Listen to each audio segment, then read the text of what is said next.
I'm sure you've heard the saying that the grass is greener on the other side of the fence.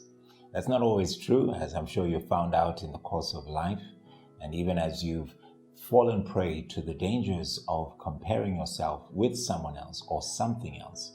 You've often learned that at the end of the day, actually you're better off exactly where you are, and certainly better off allowing God to lead and control your life. My name is Reverend Kwame Rubadiri. You are watching CITAM Church Online.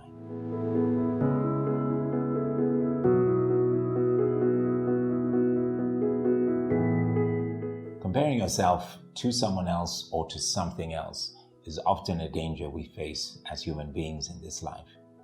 It certainly is true of history. It's certainly true of the Bible. In the 8th chapter of the first book of Samuel, we find a very interesting, a very pivotal event taking place in the life of not just Samuel, but the whole nation of Israel because of the danger of comparing. At the beginning of the chapter, Samuel is recorded as being very old.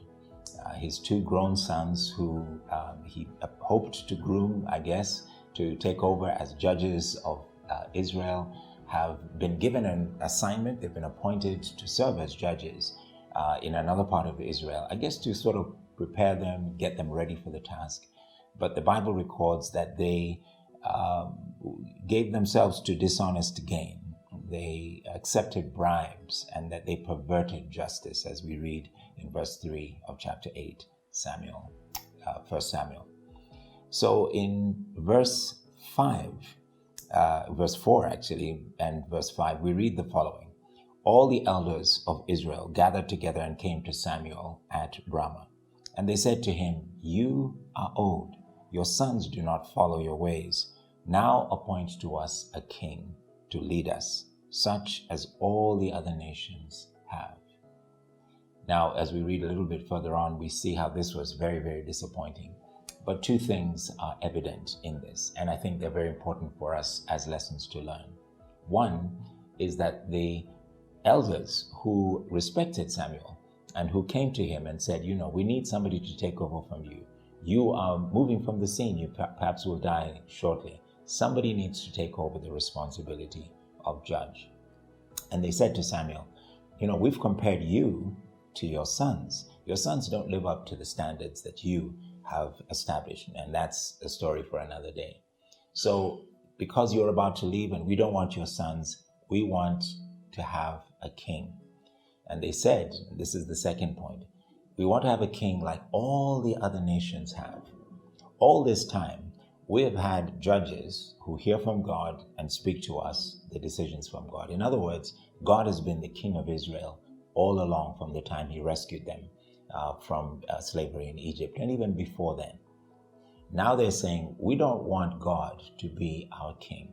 We simply want to have a king like every other nation has around us. We make decisions like that, sadly, on many, many occasions, when we decide that, I'll be better off using my experience or using my education, or I'll be better off taking the advice of somebody who seems to have succeeded in this particular field or that particular area, rather than trusting God or relying on the word of God to speak to me or to guide me. I'd rather let someone else take the place of God. Now, when we do that, when we usurp the position that God has as king over our lives, we follow maybe an idol, we compare ourselves to someone else, and we say that we want that person or that influence to come upon our lives, we're basically replacing or rejecting God as Lord and King over our lives and allowing something else to take his place. That is a great danger.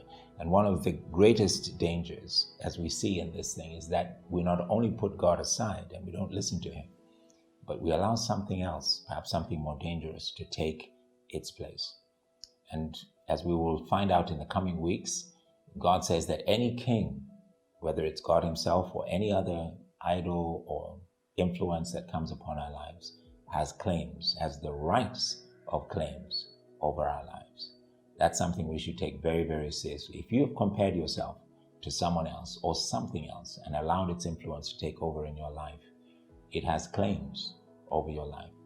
Please join me again Sign up and subscribe. Make sure that you hit the notification bell so that you can join us when we continue in this series of the dangers of comparing yourself. God bless you.